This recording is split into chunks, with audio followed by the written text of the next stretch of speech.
Ready to delve deeper into lesson number 29?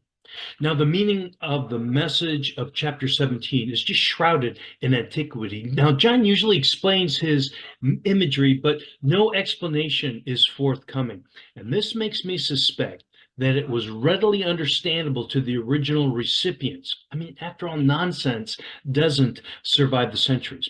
So let's focus on the first part of verse 8. The beast you saw once was, is no longer, and is about to ascend from the abyss and head straight for hell. Now, the most popular explanation is John is making a prophecy. The Roman Empire existed. We know its rise and fall from our history books. The Roman Empire is not now. It has ceased to exist. But in the end days, the Roman Empire will revive. The revived Roman Empire is the 10-nation European Confederacy. And those 10 leaders, they align with the beast. Now, this interpretation is widely held.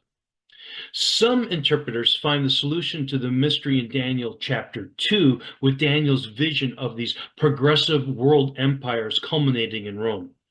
Other scholars favor understanding what John wrote as having to deal with Nero.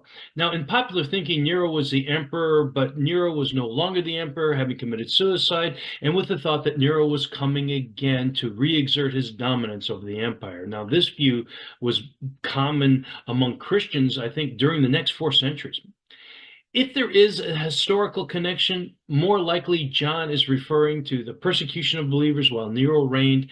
After Nero, there was little recorded persecution of the church, but now in the time of Domitian, attitudes towards Christianity were growing increasingly hostile.